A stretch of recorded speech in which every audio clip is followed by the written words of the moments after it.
안녕하십니까. 거꾸로 투자하는 쇼킹 부동산입니다. 모두 깜짝 놀란 청약 결과가 어제 나왔습니다. 이 청약 결과로 알 수 있는 두 가지 냉혹한 현실이 있습니다. 오늘 내용 정말로 중요합니다. 영상 전에 구독과 알람 설정은 필수입니다. 자, 서울 청약자의 관심이 집중됐던 메이플자의 서초구 잠원동 60-3번지에 공급되는 이 재건축 아파트 단지, 이 솔직히 청약 경쟁률이 높을 것은 누구나 다 예상을 했습니다. 일단은 입지가 거의 끝판왕이었고요. 두 번째, 입지도 좋은데 주변 시세 대비 확실하게 저렴한 분양가 상한제 적용 주택이었다는 겁니다. 또한 입지도 좋고 분양가도 싼데 공급이 162호로 너무 적었다는 거죠. 자, 청약 경쟁률은 어떻게 나왔을까요? 잠원동 메이플자의 청약 결과 일반 공급은 442대1 경쟁률이 나왔고요. 특별 공급이 123대1이 나왔습니다. 초적 면적 위주로 공급됐는데 다전여가 17대1이 나왔고요. 신혼부부는 89대1, 생애 최초는 460대1이 나왔습니다. 전체적으로 보면 162호 모집에 45,846명이 지원했다는 거죠. 자, 실제 선호도가 떨어지는 43 타입, 49 타입 경쟁률을 볼까요?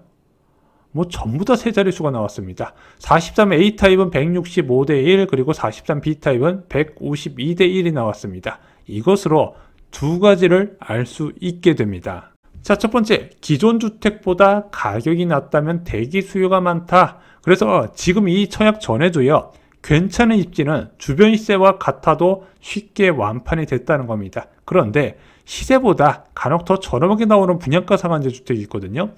조금이라도 싼 분양이 있으면 수요가 폭발적으로 나면서 수십 대 1 경쟁률은 기본으로 나오게 됩니다. 자, 이런 상황에서 많은 사람들이 우려하는 대폭락이 올 수 있을까요?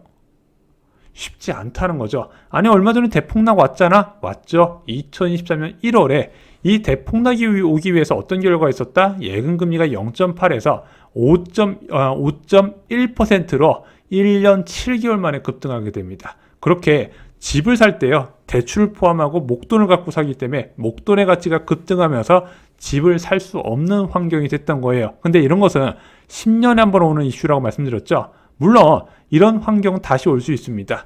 현재 국제유가가 다시 120불, 150불 이렇게 치솟으면 가능해요. 근데 지금 그것이 가능할 것 같지는 않다는 거죠. 자, 두 번째는 돈 많은 사람이 많다는 겁니다. 청약 결과가 나온 후에 반응이 어땠냐? 돈 많은 사람이 이렇게 많네? 역시 부자들 많으시네요. 저리 비싼데 많이들 지원했네요. 나만 돈이 없나 봅니다. 나만 돈 없나 봐요. 이런 댓글이 많이 있었습니다. 자, 아파트 수요 3주체에 대해서 말씀을 드렸죠. 무주택 실소자가 있고 갈아타는 실소자가 있고 투자자가 있습니다.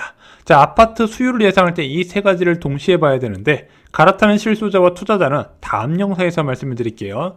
그런데 이 수요 주체 중 하나인 무주택 실수요마저도 분석할 때 흔한 오류가 나옵니다. 자, 쇼킹 부동산에서 자주 강조하는 거, 통계나 지표로 아파트값을 전망하면 항상 틀리더라.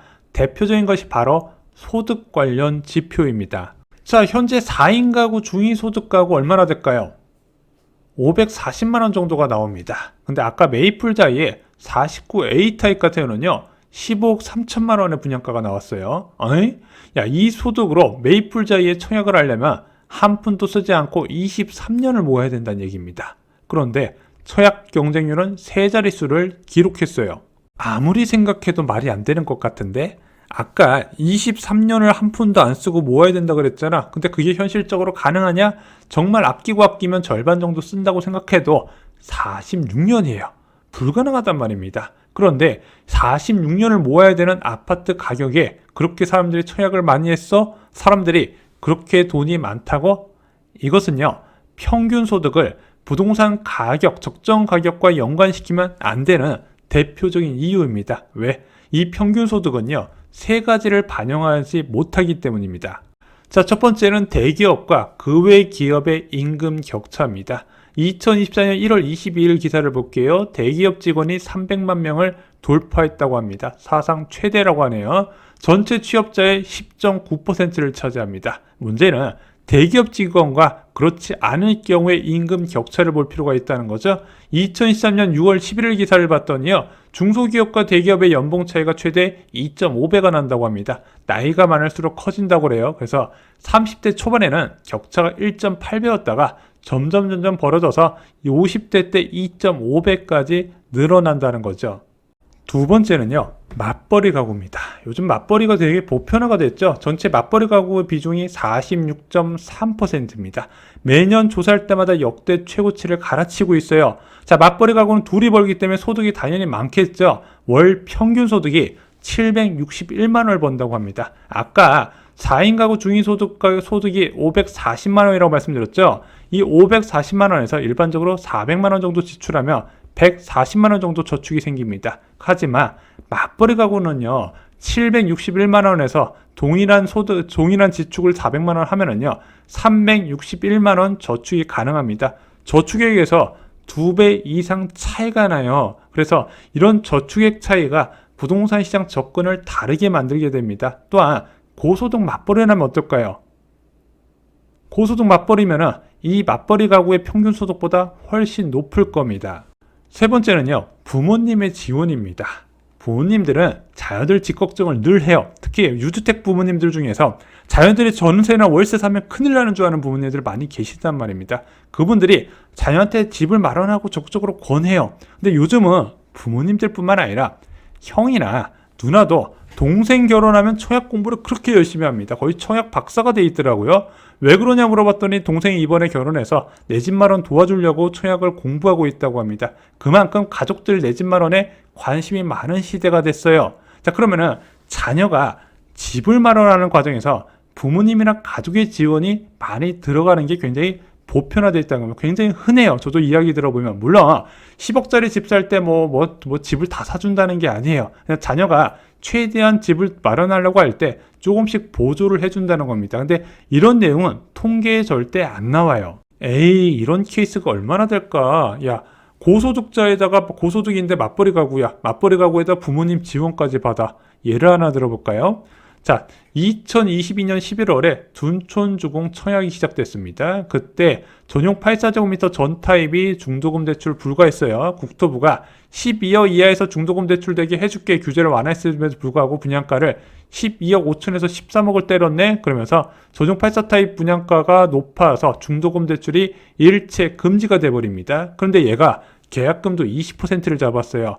계약금 20%에다가 중도금 60%니까 잔금 10전까지 얼마가 필요해요?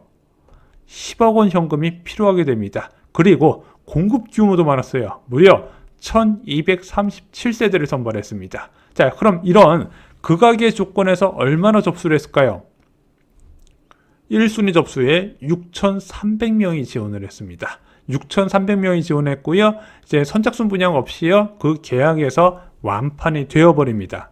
10억을 모아야 되는 무주택자 1,237명을 선발했는데 6,300명이 지원했습니다.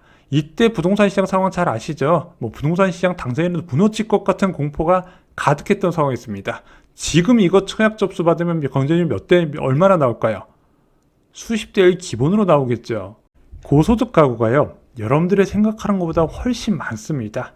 통계청에서 발표한 소득 10분위 현황에 따르면요, 상위 10%의 가구 소득이 얼마나 발표됐다? 1억 9천만 원으로 발표가 됐습니다. 자, 그래서 이런 요인들, 이제 대기업과 중소기업의 차이, 그 다음에 맞벌이와 외벌이의 차이, 그 다음에 부모 지원까지 종합적으로 작용해서 전체적인 수요로 나타나기 때문에 내 기준에서 이걸 절대 못 살 거라고 생각하지만 실제 사는 사람이 생긴다는 겁니다. 특히 이렇게 고소득자들은요, 본인 소득 수준에 맞는 주택을 찾아 나서요. 나름대로 눈이 굉장히 높습니다. 그래서 그 소득에 맞는 주택을 찾아 나서 지금 청약도 넣고 이런 식으로 알아보고 있다는 거죠. 그래서 고가 아파트의 적정 가치를 단순하게 중위소득으로 얘가 비싸니 싸니 판단하면 항상 틀린 이유가 바로 여기에 있는 겁니다.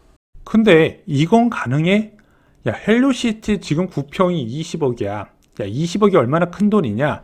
연 1.5억 소득 가구도 24년 이상 모아야 되는데 이거 버블 아니야? 자, 이와 관련된 내용하고요. 자, 이거 영상을 보시면서 좀 씁쓸하신 분들이 많이 계실 거예요. 여러분들도 누구보다 열심히 살아왔는데 이거 서울에 집 한 채 못 사는 게 말이 돼? 아니면은 대기업 아니면 서울에 집 못 사? 맞벌이 하면 못 사? 이거 뭔가 잘못된 거 아니냐? 이렇게 생각하실 수 있습니다. 근데 제가 자신 있게 말씀드릴 수 있어요. 여러분들 대기업 아니어도 맞벌이 아니어도 집 살 수 있습니다. 서울에 아파트 살 수 있어요. 그래서 이 헬리오시티 20억이 적정 가치하고요.